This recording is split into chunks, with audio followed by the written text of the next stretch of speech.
to the 5th episode of the Swinburne Pop Culture Club podcast. I am your occasional illustrious host, Jess. My pronouns are she, her. And today I am joined by two gentlemen who I'm not going to bother introducing, they're going to introduce themselves.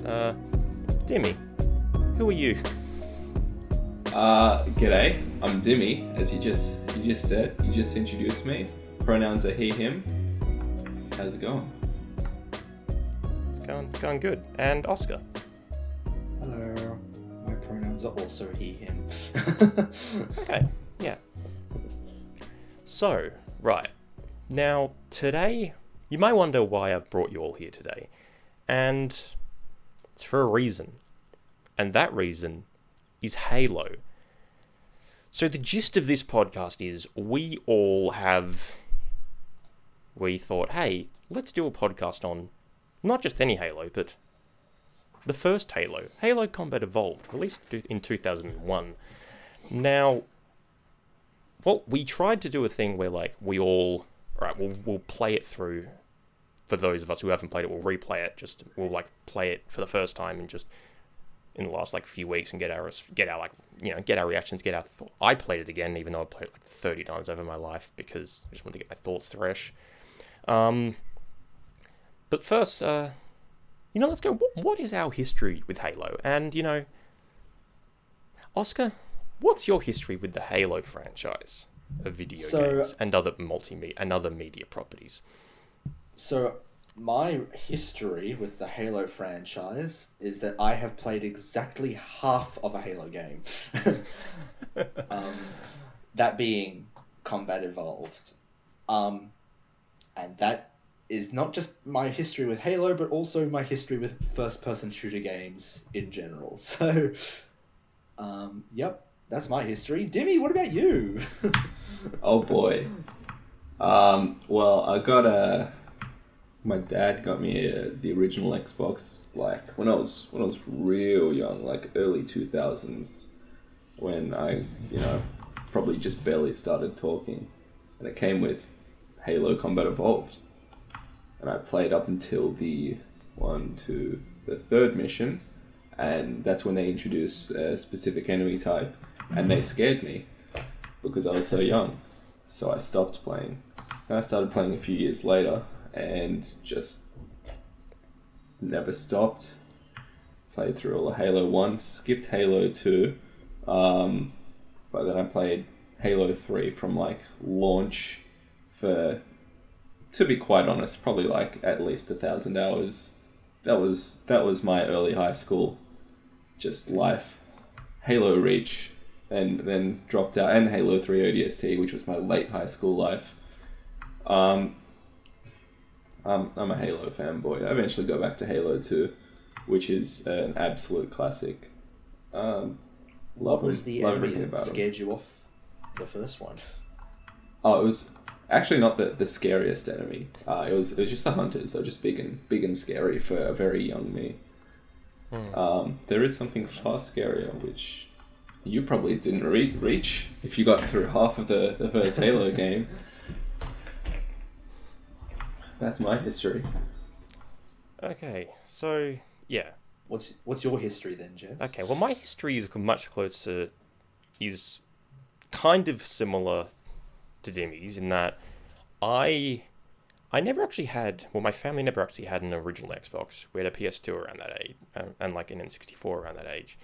We did, but I did play Halo. I remember because at the time, a few years after Halo CE originally came out, it was ported to the personal computer. Don't know why I said it like that, but I just wanted to have gravitas to what I'm saying. So Halo came out on PC, and as part of it, this was back in the day when games would release with fairly substantial demos. And Halo CE for the PC release did do that. It had its demo was the entirety of Mission 4 of the campaign, the Silent Cartographer, which is now etched in every element of that mission has been etched into my mind from playing it continuously when I was about like 8 or 9. And also it had it had like online multiplayer, or at least like LAN multiplayer. I don't really remember how. With one map, which was Blood Gulch. And so those two things are the two memories from Halo 1 that are most etched into my mind, because for the longest time they were my memory of Halo 1. But when I was in high school, there was a cracked version of the Halo PC port running around. Yes. And so I played, and so that's when I played the Halo CE campaign for the first time. And I was like, oh, this is cool. But it was announced that the Halo Master Chief Collection, which is a collection of all the Halo games from 1 to 4, it was announced that Halo Reach was coming to that, which was Bungie's the original developer's last Halo game that was released in like 2010. That was coming to Master Chief Collection for the first time, and that was coming to the collection was coming to PC, and I was like, oh my god, finally I can play Halo again. Because that announcement was insane. I remember it. Like, people had been clamoring for it for long. Halo on PC, ever since Halo 2 was the last one, Halo 2 Vista, which that was actually the first time I played Halo 2. It wasn't even like through the MCC. I played like Halo 2 Vista, and since then nothing on PC, and we're all clamoring for it, and it finally happened, and just everyone lost it. It was insane. No kidding. Yeah, I realized, I was like, holy shit, like, because I was like, oh my god, I've played Halo for so long, like, I've always been a Halo, like, someone who really loves Halo, but like I've been on PC for the last while, so like I can't. The last 10 years I've been pretty much exclusively playing PC. I've never had an Xbox One. Like, so it was like, okay, I can't play this, but now it's like, now I can. I can finally play Halo 2 for the first time properly. Yeah. So that's all our histories with Halo. Well, if you've enjoyed Jess's long and extensive history of Halo, please make sure you tune in to the next podcast 2 weeks from now. That's all the time we have. But like, I tried to keep it brief. I should have gone more. I know. The thing is, I was holding back so much. The worst part is, that was me keeping it brief. There are things in there I haven't even mentioned. I didn't even mention the top-down shoot-'em-ups, which I'm not going to, because that would take us too long. And I've only talked about games. I was Halo is a holding multimedia back. franchise now. So I guess my question is, someone who is a Halo novice, like, what, like, made you guys stick with Halo for so long? I mean, It's the best. personally, It's it's just I've always liked shooters anyway. Like, I was big into Call of Duty. I was big into Battlefield. Like, I've just always liked first-person shooters anyway, and I liked Halo. Also, I feel like what I liked most about Halo was that for the longest time it was the campaigns, and it still kind of is. Like, most of my time spent in Halo has been spent in the campaigns, like, because I just like it. And also, another thing that's really brought me in about Halo is the universe. Like, I am somewhat obsessed with the Halo universe, like, to an extent that I'm not with any other fictional universe. Like, there's this thing called the Halo Wiki, which is like, all media franchises, like, they all have their own wikis. Like, there's Wikipedia for Star Wars. All of them. Halo has one, yeah, and it's quite in depth, because Halo's had a long history, not just because there's not just the games, there's been the books, which have literally existed since slightly before the games have, because the first book was a tie-in and it was released before Halo CE. And then there's been games, there's been true crime podcasts, which have been very good. Hunt the Truth, those are fucking good. Unfortunately, they also hint a Halo 5 that is much better than the one we got, but I'm not going to get into that. And then there's also just there's been a few short live action series. By a couple, I mean two. There was like an animated anthology series that was Halo released Legends. as a film. Yeah, Halo Legends, which is like an anthology anime film. It was good. I kind of want them to do something like that again. It's pretty good. Then there's the comics as well, and yeah, so that Halo is quite extensive. Halo was such a. I didn't know it was so extensive because for me, like when I think of like how popular Halo is, or like its legacy as it were, I think of two things, and the first is that Microsoft went and named its actual AI assistant after the AI assistant in Halo. Yes, they did. And the second is Red versus Blue. So yeah, Red versus Blue. That's another thing that's also thinking on the popularity of Halo. It's monument. Like you think of games like Fortnite and Minecraft nowadays that are just all encompassing. At the peak of Halo, like late Halo 2, early Halo 3, that was the game that was all encompassing. That was it. These were the games of midnight releases with lines pouring out of the stores. These are the games where like you'd see screenshots of like the play count, which was like visible on Halo 3 when you drop into multiplayer, which was like over 1 million people at a time, which is pretty not common, but is like not unheard of nowadays. But back then it was insane. It was the game.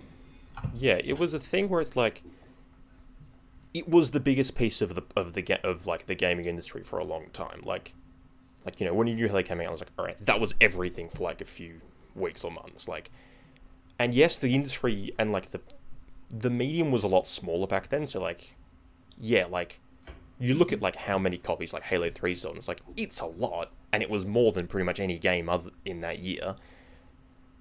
But it's not like, but like these days games sell a lot more because there's just more in general. Also, Halo 3 was sort of marked a turning point. From Halo 1 to Halo 3, Halo was unstoppable. It was everything. Halo 3 released in 2007, like near the start of the year. Towards the end of the year, Call of Duty 4 Modern Warfare released, and marked like the next decade where Call of Duty was the biggest thing ever.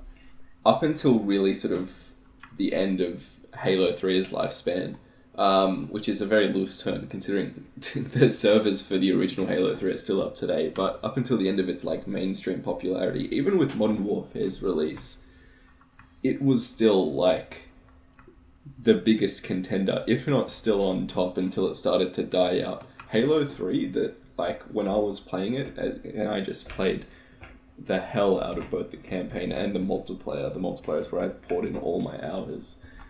That probably had the longest lifespan of any game that I've ever seen that's not either a Fortnite, Minecraft, or a MOBA.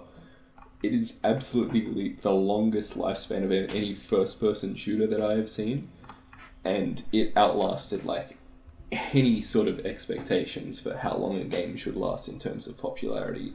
That thing's servers were full for years after its release, even up until Halo Reach drop, and even then, it was kind of like a 50-50 split between who was playing Halo 3 and Halo Reach for like the first year or so of Reach's release. It was incredible. Yeah, Halo was, again, I feel like, yeah, there was that sort of period in Halo 2007 where like, because Modern Warfare, the first Modern Warfare marked the start of Call of Duty's rise, but like it happened slowly. I feel like by the time 2 years later when Modern Warfare 2 came out, like it was everything. Like, and again, because like another Halo game wouldn't come out for like another year, and like so Call of Duty had the spotlight, and they're just like, all right, we are now the biggest thing ever. I guess even like until, and then later on in like 2011, Minecraft, which is something we may have talked about before, started to sort of take the spotlight more. And then over the next like sort of few, again, this feel like, but also it's like, am I out of touch? Am I just too hardcore of a gamer to like be able to see this shit clearly? But like, I feel like it's like, it was like Halo was the biggest thing, then it was Call of Duty, then it was Minecraft, and then I'm not entirely sure what happens until about like, 2018, 2019, whenever Fortnite got big. And now it's the big thing. Like, I'm not sure what happened in those intervening years. I don't know. The Dark Ages. Yeah, because So Halo has had that experience of being, you know, the killer app, as it was called. Like, it's the reason you buy an Xbox. Like, but then it's like, he's also had that, he's like, I feel like it's settled sort of into like, because by the time of Halo Reach, it was like, everyone was like, oh yeah, Halo's a good game. It's like, it's not like the biggest gaming franchise on earth anymore, but like, it's good, and like, the games are good, and when they come out, people like them, but it's like, it's not like earth-shattering like Call of Duty was. And it sort of maintained that, even through around after Reach, they switched developers, because they switched Bungie was the original studio that made the original Halo games, like 1, 2, 3, ODST, and Reach. After that, they went off, signed with Activision Blizzard, and did Destiny for a while, and still do. And Microsoft, in their place, got the rights to Halo and set up a new studio called 343 Industries to be the studio that makes Halo. And it has been questionable about whether that was actually a sound idea creatively. Like, is it good to make a franchise to, like, for the sole purpose of continuing? Is it really that positive to, like, make a creative studio for the sole purpose of continuing to make a franchise that someone else started? Like, is that, like, creatively healthy? They went through a lot of sort of teething problems. Like, Halo 4, I think, was a good game. I think it misstepped a lot, but, like, I like what it was doing. But I think, like, that team was handed way too much responsibility. Like, they were thrown way in the deep end, and the fact that they managed to get anything out of it all is kind of impressive. So the impression I get is that both of you two really enjoy Halo. It is sort of a thing, yeah. I'd say so. So, you know, again, I feel like, you know, Dimmi and I are the kind of people who, we could talk about Halo, our history with Halo, what we like about it, 4 hours, and no one wants to hear that. So let's add some structure into this. Let's do what we actually initially set out to do, rather than got derailed with history. So, Halo Combat Evolved. It was the first Halo game in the franchise. It was made by Bungie, who, at this time, were not a particularly big studio. They were known. They'd done stuff that people had liked for a bit, but it was all PC stuff. Halo originally was meant to be released on the Mac. And there is a very famous, if you look it up, there is a very famous, like, video presentation of, like, a very early build of Halo, where it's like, sort of like, you know, like a long trailer, that was presented at Macworld, like, 1999. Yeah, by Steve Jobs. It's introduced by Steve Jobs. It says, "This is a new cool thing, Halo," and it's like, that's weird. But then you watch and you're like, okay, that's clearly Halo. Like, but like, there's some weird differences in it. But I'm not going to get into them as a Halo nerd. Sorry to go off on a bit of a tangent here. I actually recently watched a YouTube video that had, like, some of the original Halo CE developers, like, doing background commentary, and they, like, briefly touched on that and just how much of a hellscape the development of the original Halo was, because even as a precursor to the Macworld version of Halo, it was first an RTS. Yes, it was. Then it was a third-person shooter. Mm-hmm. And then it was that. And by this point, Bungie was going broke. And they had to sort of scrap that together for the Macworld presentation. I remember them talking about it, and Jason Jones, one of the founders of Bungie, like, walks out with Steve Jobs, and he, like, goes to press a button on the computer to play the thing. And they were talking about how freaked out and how nervous he was about pressing that button, because there was about a 40% chance that the trailer just wouldn't run correctly, and it would just be incredibly broken. By that point, they had barely scrapped together, like, the remnants of what would later be Halo. And then they would go broke. They'd go completely bankrupt. They'd get bought out by Microsoft. Steve Jobs was probably a little bit upset with that, because he no longer gets his Mac game. And they're like, okay, make this first-person shooter for the Xbox. You've got about a year left. And somehow they pulled it off. An FPS for the console, for any console at that point, was either GoldenEye or horrible, not or like good, weird, bad. or like really weird, janky ports of Doom. Like that And was basically it. That's it. They recreated what it was to be a first-person shooter on the console with about a year's left of notice and basically starting from scratch on a completely new piece of hardware. It's insane. It's just insane And it like what they managed and to do. it works. Like it functioned. It was The thumbstick controls. The yeah. thumbstick, that was not a thing. Yeah. That was not a thing prior to Halo We haven't 1. even actually talked about the game we've actually spent the last week We are playing talking yet, about so- the problem is we are No, talking but about the game. We but we need haven't talked about the playing of it. So we've been talking about all the stuff that. But one second. Also, important to note at this point, Bungie was doing multiple things when they started like making the first Halo. Like when that was all happening, like they weren't just making Halo; they were making another game called Oni, which name wise Halo references a lot. Like there is an Oni in the Halo universe, which is quite big and all powerful. Yeah, there was like, and basically the way, because there was this big Halo, like when Halo Reach was published and when they went independent, they posted like this hour-long video documentary about the history of Bungie, and as part of that, they're like, oh yeah, no, all like the Oni team and like all like the other teams that were working on all the other stuff, basically just got pulled onto Halo, like, and it was like, because like, oh shoot, this isn't going to get ready, we need to be ready, like, because otherwise Microsoft's going to like probably sue us or shit, and like then we'll be really bankrupt again. And then somehow it all pulled together, and Halo was a monumental success, and like changed the landscape of console gaming.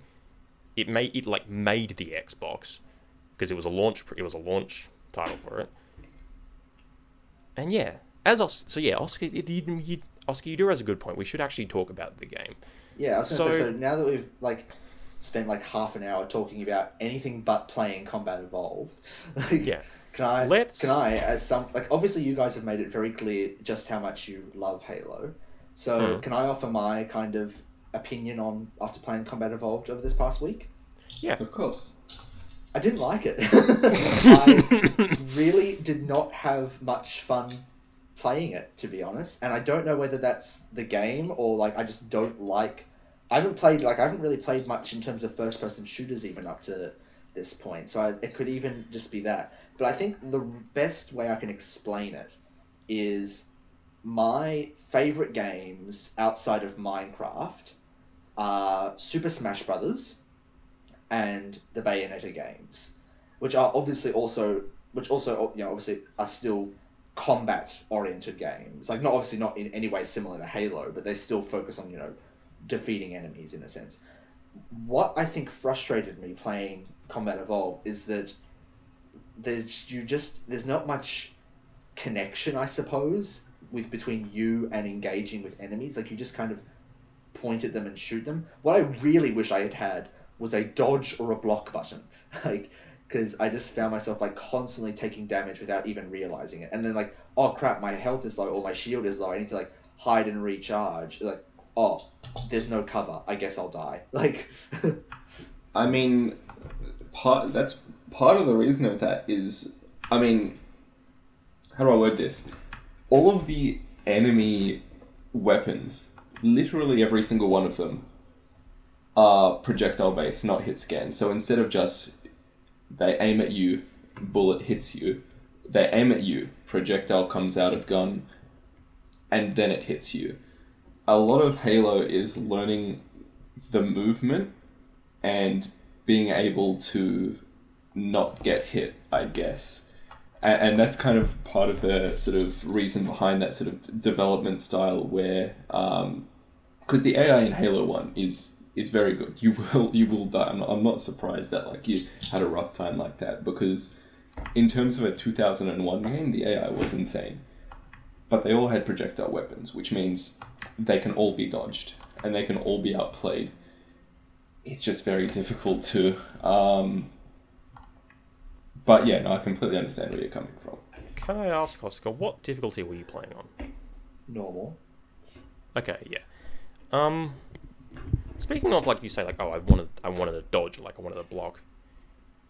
You might actually be interested in more of some of the more recent Halo games, because starting in Halo Reach, sprinting became a thing, and also there were armor abilities, some of which were like basically sort of a block. Some of which were there is a move called evade, which literally you just like dart in one direction, and like because Halo 5 is part of like the advance and movement sort of thing that's going on that went on in FPSs for a while. So like you've got a dodge, you've got dash abilities, you've got like a double jump. I think that's probably a good way to sum up my frustrations. It's just like the movement, like it's just there isn't enough of it. Like I said, like the Bayonetta games and Smash Brothers, they place huge emphasis on movement. There's a lot of different ways to get out of the way of enemy attacks and position yourself to better attack your enemies. But there just wasn't any of that in Halo, I felt. Like, it's just very slow, trudging walk. Like, the whole time. I mean, there's plenty of ways to go about every kind of scenario in Halo. It's just, I guess, a different kind of thinking you need to go about for it. It's... Yeah, see, I know the Bayonetta games. I just haven't played them, so I can't exactly relate. But I assume it's a very different way of thinking you need to go about for every sort of scenario. It's not really like your sort of run-of-the-mill sort of first-person shooter, cover, stand behind cover, pop out, shoot. It's really sort of running around, flanking. There is a lot more movement than you might think in it. It's just finding ways to sort of outplay that enemy AI. And once that sort of clicks, it really clicks. And I think it's just kind of my preferences. Like, I prefer games with very fast, very precise combat, which Halo doesn't. It's much more, it's much slower paced. Yeah, Halo 1 is probably, like, again, it's sort of the slowest of them all. Halo 2 is quite fast from what I hear. And then also, again, it's like, Halo 5 is literally fast, because, like, it's fast in, like, the same way that, like, Titanfall is fast, because, like, alright, you're darting around. And there was, like, that area of Call of Duty as well, which is, like, Halo 1 it's really a product of how old it is. It's a very floaty game. You feel a lot slower than the later games. Yeah, as someone who's like playing all the Halo games, like you notice, like Halo 1, it is clear that like it's the first one, it's the most basic. Like it's like the combat loop it's solid, it's very good, but it's like it is basic inherently. Like, like it is inherently. And that is something that developed and well, but also went in directions that some people liked and some people didn't. When Halo Reach came up with armor abilities and like you can sprint and you can dodge. A lot of the purists who like Halo 1 hated it. I kind of liked it, but anyway. So I guess so that's the basic gameplay. I guess maybe I'll just ask you guys, what you think of the level design and shit, like the environments that you were playing through? I think the environments and the setting and everything to do about the feel of the game, and again, I'm incredibly biased, but I think they're some of the best in any first-person shooter whatsoever. And you can't even just sort of cut it down to how the levels look, and how you traverse around it. It's the whole encompassing environment. So the sound design, the goddamn music, like it's a first person shooter, but you'll be like transitioning from environment to environment at some stages, and like the music comes in, the sound design comes in, and it's just almost relaxing as you're walking through this room and just killing a room full of grunts and elites and such. It's amazing. And I remember like the first time that coming off the first mission, Pillar of Autumn, as you crash onto the Halo ring, and the first time you step out of that drop pod in like the early 2000s, stepping out there and seeing that massive massive open space and like the halo ring on the horizon coming up, just mwah, chef's kiss, beautiful. Yeah, that's the kind of thing that that people talk about a lot, is like, oh, that moment when you step out of like the escape pod onto the halo ring, like, oh. Again, I feel like it's something. It is incredible. It's something I remember is that Halo CE at this point is a 20-year-old game, like, and when you're dealing with, like, at the time, I imagine it looked incredible, and like we were like, oh my god, that looks so real. And it's like, because I remember thinking that about Halo 3 when I was a kid, and I've played Halo 3 recently, and it's like, it looks a bit rough. Like, I guess that's the whole inherent thing of like going realistic art styles, is like they inherently age somewhat poorly. But like, I feel like Halo CE is old enough to where like it's sort of blocky enough. Like, it's clearly aged. Yeah, it's clearly aged, but like I feel like it's aged better because like it's at that point where it's like, all right, yeah, I can look at this and like I'm not like misled and thinking like, oh, this is realistic. Like, it's in that some of their later games were like, it's yeah. with. I mean, the thing is, like, obviously the way it looks and the graphical fidelity of Halos 1 to 3 really are dated. But the overall art style and art direction from Halo 1 to 3 is... It's almost timeless. It's incredible. Halo 1, obviously, the most dated, and that one is starting to show its age in terms of that art style. But going to Halo 3, yes, if you look like at some of the disgusting face models, they're not great. And you zoom in on some things and it's horrible. But the overall art style and art direction of that game is like... It's insane, and it came out in 2007. It looks great. It looks great. It's just the actual fidelity of those graphics is not as great.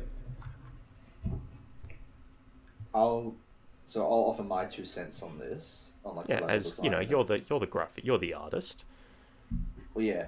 So, not gonna lie, I didn't actually like the level design that much because a decent chunk of it I found a bit generic, like, you know, grass and beach and snow, like, you know, like, the indoor bits are interesting, but it seems like anytime you're outdoors, like, there's just not much imagination going on, aside from the fact that you can see, like, the ring above you sort of thing. And I also thought that for a game where the player character walks rather slowly, the levels that were all very large and didn't always do a lot to justify how big they were. Like, there wasn't much to find. Like, I feel like in levels those big, it's like you need to be able to explore and find interesting things, but like there just wasn't really much of such a thing. And also, like, there were just like some mechanical times with the level design, like how stingy the game is with like handing out health pickups and extra ammo. Like, I just found myself like constantly like, you know, running low on health or running low on ammo. And also, when did Combat Evolved come out? Did you say, sorry? 2001. Combat Evolved came out in 2001. I think Dimmi was talking about Halo 3, which came out in 2007. Yeah, I will say the graphical technology, like in terms of like graphics, it does look good for a 2001 game, but I just feel like they probably could have. It like, I didn't like how it looks, not because old graphics or it looks bad. I just feel like they could have perhaps been a bit more imaginative with like the environments. Like I said, like they were kind of generic. At least the parts I played. Maybe that improves like later in the game, but I just kind of felt like the parts I played were very bland, you know, kind of settings that like are very common in video games in general, like, you know, grassy hills, like snow and beach, you know, like Ironically, speaking of, you wanted to pick up like later in the game, you are honestly, Oscar, I feel like Halo's second half is a fair bit weaker than its first half. Like, because its first half is There you go all then. unique. Like, it is all new stuff. Consider that two of the missions in like the second half of the game are pretty much repeats and like reversals of missions that had happened earlier. Like, Oscar, you know, so you've basically got up to assault in the control room. Yes. Yeah. The mission 3, like, so that's mission 5. Mission 8 is basically assaulting on the control room, but backwards. And with different like it's literally pretty much the same map. Like, it is literally it's the same location. And mission 9, remember Truth and Reconciliation, that when you boarded that Covenant warship to And I had rescue to the captain?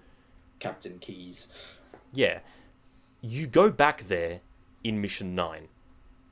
But things are a bit different. Because also there is one thing I need to mention, like, if we're talking about graphics and, like, art direction and stuff. Halo CE doesn't technically have one art style. It essentially has two. Because there was the original, which was released in 2001. Then in 2011, there was Halo Combat Evolved Anniversary was released. Which, Don't talk to me about Anniversary.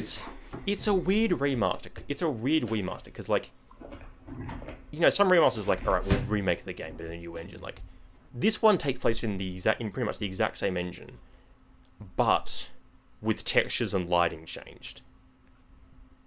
Like, that is... And literally, it means that you can literally run the game. It does mean you can do a cool thing where, because it's running on the same engine, you can swap out the textures and, like, the lighting on the fly. Like, Yeah. you literally I've press a been doing button that. and it switches between them. So what? Okay, so speaking of that, like, because the version of Master Chief Collection is its anniversary, because it's the most recent and up to date one. So, what graphics did you play it on? Classic. The new ones. I hate the Anniversary Edition. I gotta be honest. They completely butchered the overall art direction, the overall mood of so many levels. There was this really... I'm stealing this from another comment I read on the internet at some other point. You can see so much, yet so little. Like, there's so much detail, and it's so bright and glaring, yet everything kind of blends into each other. You've got missions... Okay, to get into this, I need to explain something to Oscar, because he didn't get to this point in the game.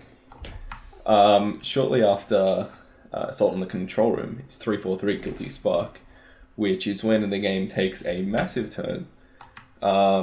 Spoilers for anyone who still wants By to the way, play massive through this. spoilers. I should Massive have said that at the spoilers. top. Perhaps the biggest spoiler in the entire Halo franchise. So you start off in this swamp trying to find Captain Keys, who's gone missing. His radio's cutting out. You traverse through this dark and misty swamp. You get to this, like, sort of ancient sort of architecture, and you see a horde of Covenant, a horde of the aliens just kind of running out away from something. You see a bunch of gunfire, and you go in. There's alien blood everywhere. There's corpses everywhere. There's weird goo dripping from the ceilings in some of the areas. Eventually, you get to a room and you find the helmet of, like, a dead soldier, and he's got, like, a sort of recording in it, and you go back and watch the recording. And that's when it's revealed what the Covenant was running from, because they accidentally released the parasite known as the Flood, which is my favorite goddamn thing in the entire series, which is this all-encompassing parasite. They're basically smart zombies, if you really want to just be real blunt with it. But there's so much deep lore to them. There's so much depth to their combat, to how they look, to how they act. Basically, it turns, like, for those who just did not see this coming, it turns it into a horror game on the spot. It's such an insane turn. Basically, the mood of that entire level is immaculate. Anniversary graphics, really bright swamp, glaringly bright sort of lights on the interior of the architecture completely ruins the mood. It's like in 343 Guilty Spark on classic graphics, like it's not like you can barely see anything, but it's actively sort of dark.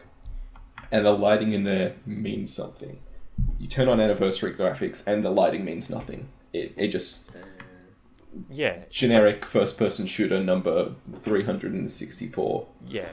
Like, specifically 343 Guilty Spark, it's like... So, like, yeah, in the original graphics, it's basically like a dark, moody swamp. In Anniversary graphics, it basically becomes sort of like a fairly bright rainforest.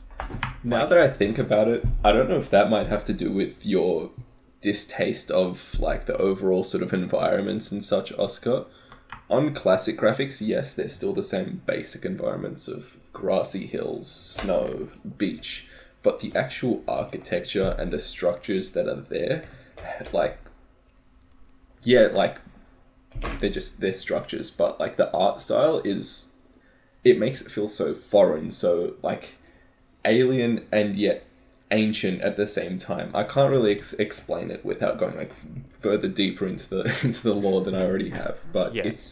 It's just like a timeless art style. It's so basic, yet it works so well.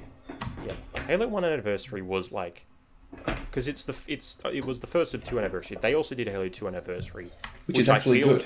It works a lot better because also I feel like a thing, because Halo 1 Anniversary, it doesn't actually use all its own like models and tech and assets. It reuses a lot of them from Halo Reach, which is a game with a completely different art style. Like, it's a completely different theme. Like, it's completely different. That's a game that's not set on a Halo ring. It's set on like a human planet.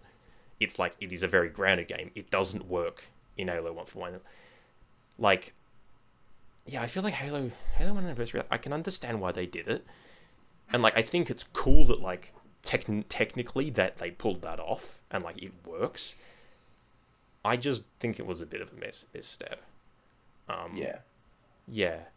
Anyway, we probably need to wrap this up now because we've been talking about this for like almost an hour. Oh yeah, I just realized.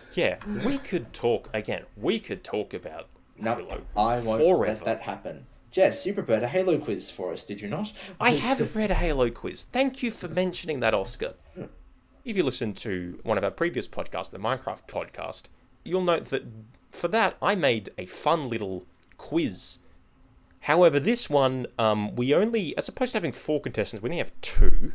We only have Dimmi and Oscar, because I have to host it. So, this may go differently. I'm sorry, Oscar. We'll see how this goes. Also, the person who knows more about Halo may do better at this. But, like, last time when I said the Minecraft quiz, there was Ben had done like a cool intro, so I'm gonna hope he's done that again and say, and everyone, welcome to the Halo quiz.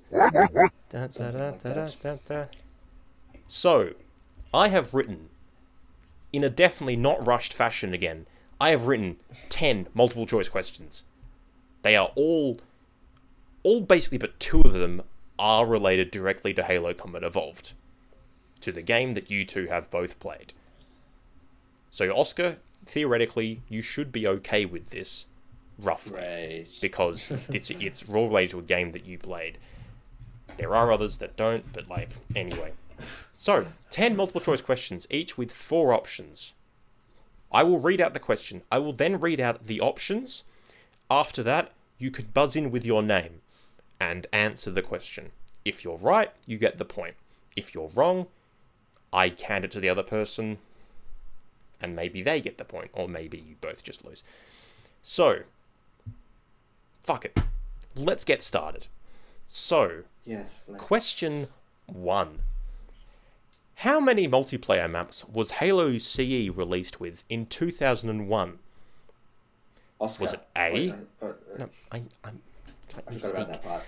Was it A, 7, B, 13, C, 5, or D, 10?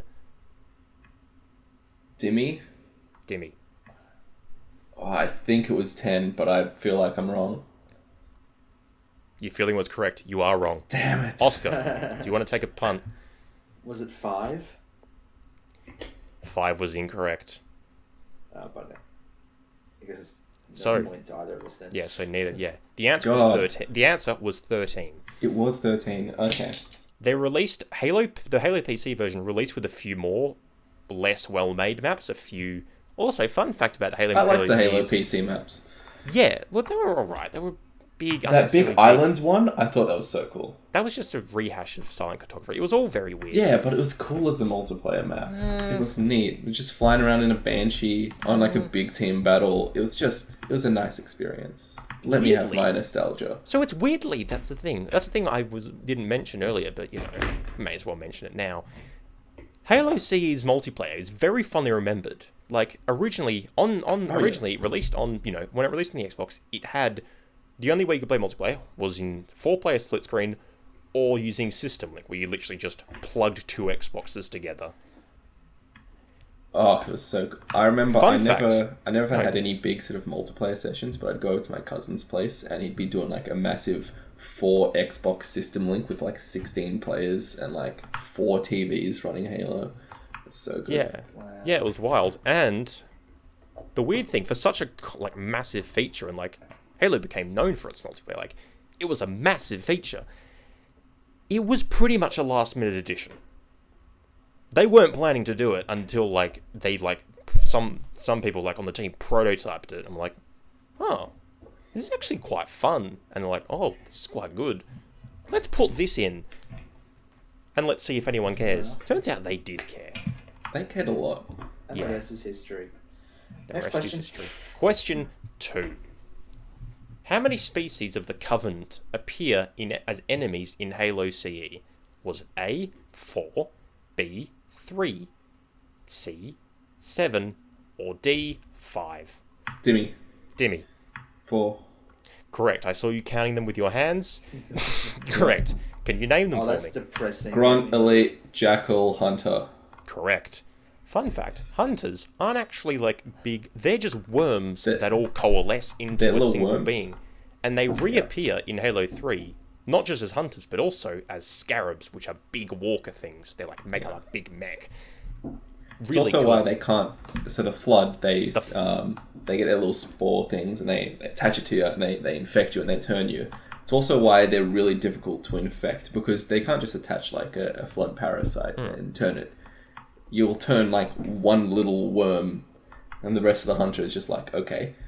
It's So it's they were really not good at even fighting the it's Flood. it's not even that. It's the individual worms they're called Legolo that make up a hunter. Each individual worm, which they're all independent organisms, each one is too small for the flood to actually infect. It just doesn't work. So yeah, that's interesting. So they're basically immune to the flood. Well, they're not immune to the flood punching and shooting them with guns, but they are immune to getting infected. Anyway, okay, so question 3. We move away temporarily from Halo CE to talk about other things. In 2010, the so far only Halo anime series was released. What was it called? Dimmy, Dimmy. Halo Legends. It was. I forgot to even read out the options. Shit! I I was forgot waiting to for read it. out A, B, C, and D. And we talked about it earlier. Oh no. To be honest, It's fine. Halo Legends was a Easy, collection of animated shows. Not all of them were in the anime art style. Some of them were sort of more of an animated comic book style. You do make a good point. They were not I do make a good point. So we're 3 questions in. Dimmy is leading 2-0. Oscar, how are you going? Good. Next question. Okay, get this over and done with? Will do. So, question 4. What is the name of the species that built the Halo rings? Was it A, Sangali, Dimmy. B, Dimmy. you can't... I need to read them Timmy. all out first. It's a dick move. B, Forerunners. C, Musculus Antarcticus. Or D, Precursors. Dimmy. Dimmy. I want to say Forerunners.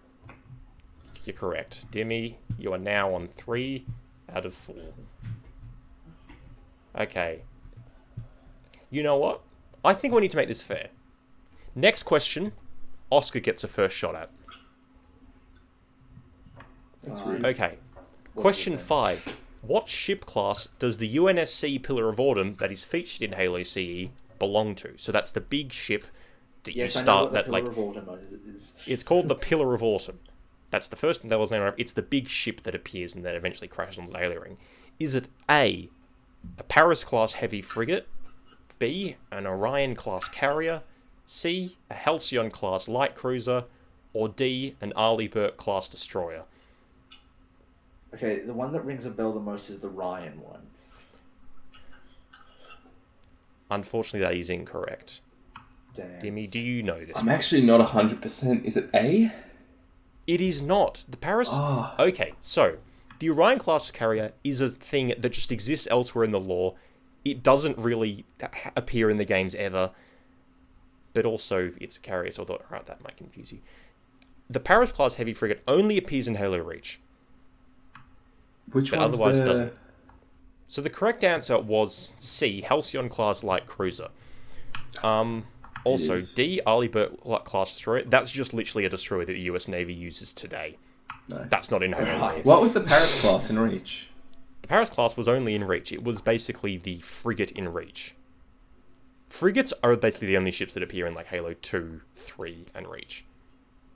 Got it. I played too much Reach. It's probably why I thought of that. Yeah. Okay. So we're now halfway through. We are... Dimmi has 3 points out of a possible 5. Oscar has 0. Question 6. What YouTube channel created the popular Halo web series Red vs. Blue? Dimmi. Was it A? Let me say the options so people playing along at home can play along. Was it A, Rooster Teeth, B, Running Gun Studios, C, Machinima, or D, Rocket Jump? Dimmi. Oscar. Oscar, I like What the do you- head of your jib. What do you mean? I think, I could be wrong, but I think it was Machinima. It was not Machinima. Machinima Yes! never made any like animated series at all. It was like- hosted by Machinima at some point, so I'll give him that. However, Was it it was. hosted by Machinima at some point? Machinima had it on their channel. Didn't really? Yeah, Machinima and Rooster Teeth did a little thing for a bit. Oh, By the way, yeah, Rooster Teeth. yeah, Rooster Teeth is literally still going, still making Red vs. Blue. Unfortunately. After 20 God. years, still. Haven't they got anything They better also to make do? They also make Raweeby, which I don't watch. Raweeby? And after, it's basically their attempt at a Western. Ruby. Ruby. It's spelled Raweeby? Raweeby. I don't It care. is. I don't like it. I The just, main I just character's think name it's funny. is Ruby, and it's not spelled like that. It's Okay. silly. So... Oh yeah, Dimmi. No, yeah. So Dimmi gets that point. Yeah. Okay. So, question 7. What is the name of the Covenant battlecruiser that was the target and namesake of Halo's 3rd mission? Oscar. Oscar. I do know this. The Truth and Reconciliation. Correct! God. Oscar, you're on the board. Fine. Dimmi. Dimmi is sitting at 4. Oscar is sitting at 1. Wait, you didn't read out the options. Shit, I didn't. And You I let wrote him good have ones it. too. I You wrote let him there was have it. I wrote Unbelievable. Shadow of Intent, Forward Unto Dawn, Wow. Truth and Reconciliation, and the Hammer of Fervor, which Wow. is fake. Shadow of Intent appears in Halo 3. Forward Unto Dawn appears in Halo 3 as well, but it's a human ship. By the way, the ship names in Halo are fucking cool. They are fucking bellissimo. So, question 8. How large is the magazine on Halo 1's version of the assault rifle? Dimmi. Is it A, 60 rounds, B, 32 rounds, C, 50 rounds, or D, 36 rounds? Oscar. Dimmi. 60. Correct. Oscar, what were you going to say? I was also going to say 60. It was one of the ones Oscar knew, because when you're holding it, it clearly says 60. Precisely. It's got like a digital ammo to read at, and it says 60. So, I realised last time I kept track of the scores by writing them literally down, marking on a piece of paper. I haven't done that this time, so I thought, oh, there's only 2, I can keep track of that. Jimmy's on think 5, I have. I'm on 1. That was question 8. 2 questions weren't answered. So yeah, Dimmi's on 5, Oscar's on 1. Okay. Question 9. What is the name of the monitor of installation 04? Question A 041 static witness, B 2401 Pentium tangent, C mendicant bias, or D 343 guilty spark. Dimmi. It's 343 guilty spark. Correct. Should have mentioned, Oscar. Did you know that installation 04? That's the name of the Halo ring in the game. Because it's the 4th of the 7 rings. I mean, he hasn't spoken to 343 guilty spark yet. You haven't. You haven't spoken to him. Oh well. Next question. And the next one you're definitely not going to know because it's... Final question. Question 10. How long is the Warthog run in the final mission, The Maw? Was it A, 7 kilometers, B, 3.5 kilometers, C, 5 kilometers, or D, 1.7 kilometers? Oscar. Dimmi? I heard you both. I'm going to say Oscar just because I want Oscar to have a chance. Given how slowly those things go, I really hope it's just 1.7 kilometers. It is not 1.7 kilometers. Dimmi. 5? It is not 5. What You was are both it? wrong. It is 3.5. It was 3.5. And Oh. I have fun trivia for this because this is something that has been in the Halo units forever. So the run on that, so that path is 3.5 kilometers long in like a straight line. It's meant to take place in the Pillar of Autumn itself, like you're running from like one part to the other to get in a longsword and escape. I know where you're going with this.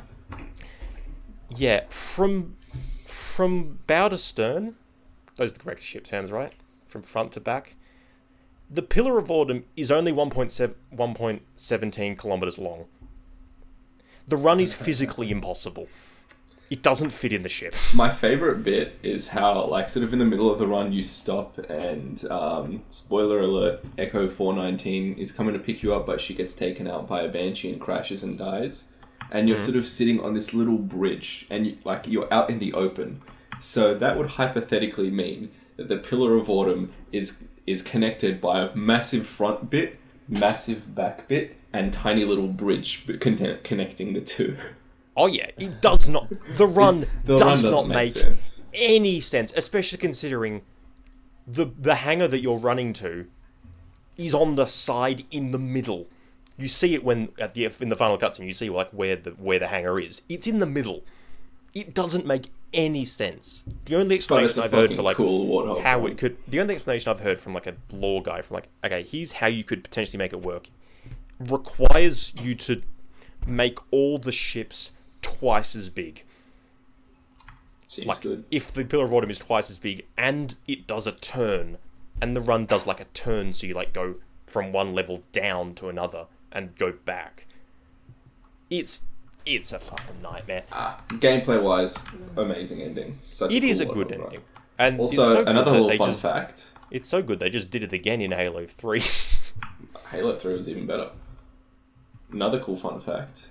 The Warthog that you use in the Warthog run, all those Warthogs are actually not the same Warthog you use for the rest of the game. They're not. Yeah, they're not. They're the They same. created that level using like a prototype version of the Warthog, and then realized, oh shit, that's a different speed that the usual Warthog runs. And there's a big jump, if you probably remember, like towards the end of that run where you make it, you go up and then you jump and you get some air time. You can't make it with the Warthog you're driving for the whole game. They actually had to up the speed of the Warthog for that last mission. No kidding. Yeah. Again, another sign of just how held together with duct tape Halo 1 was. Yeah. Which wouldn't be repeated until the next game, when Halo 2 was 2. even more held together. Halo with 2 duct is tape. held together with thoughts and prayers. It was.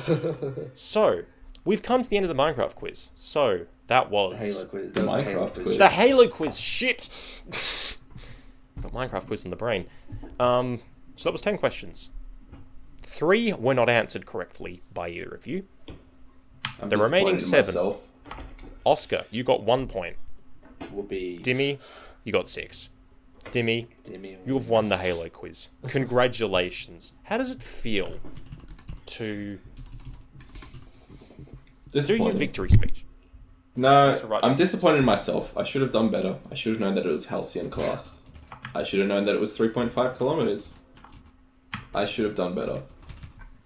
I should have known. But Forever humble I in will victory. take this. I will take this victory, and I will hold it dearly to my heart for the rest of time. You know what? There is a prize to winning the quiz. Excuse me. Dimmi, your prize for winning the quiz is you get to do your pop culture recommendation first. So, it's time for we're slowing down the podcast into pop culture recommendations. I'm saying that because there is another sort of audio sting that Ben will put in. Yeah. So, Dimmi, Nice. what you got for us? Yeah, I've got a couple for you. Just one. Just one? Well, Yeah. I'll start off. Keep it short and sweet. You all familiar with the Scott Pilgrim graphic novel series? Vaguely, Yes. yeah. Vaguely. Same author made another graphic novel shortly after he finished that called Seconds, and I read that. It's really, really cool. Highly recommend. It's about a girl named Katie who owns a restaurant and discovers a way that she can fix all her past mistakes by eating this little mushroom she finds and writing her mistake into a journal. And it sounds kind of cheesy, but it's really cute. It's really nice. Highly recommend. It's a good read. Sounds like a reverse Death Note or something. Yeah, kinda. It's got a nice little moral about living with mistakes and sort of moving forward and stuff. It's nice. Yeah, cool. Okay, cool. So that's sorry, what's the title of that? Let's just Seconds. Seconds. Like when you go for seconds at a restaurant, 'cause she owns a restaurant. It's a little thing. Let's see what they did there. Okay, Oscar, what you got for us? So this is something that I'm sure a lot of people will have heard of already, but I want to kind of make a note of it for people who haven't. And that is the YouTube animation channel Alan Becker. We all kind of think of stick figure animation as kind of being, pretty basic, but Becker does such elaborate animation with stick figures, and it's amazing. I'm sure a lot of people will have heard of his Animator versus Animation series. If you thought there was only one of those when you first watched it in primary school or something, there are now 5, and you should watch all of them. But also what he's been doing more often is animation versus Minecraft. And I won't spoil it, but just know it's really cool and really amazing, and you should definitely watch it. Okay, so that's animated. That's Alan Becker on YouTube. On YouTube. Okay. Ah, cool.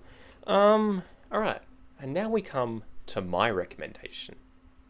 It is a video game called Project Wingman. Project Wingman is best described as an arcade flight combat game where you play fighter pilot who do stuff in alternate version of Earth.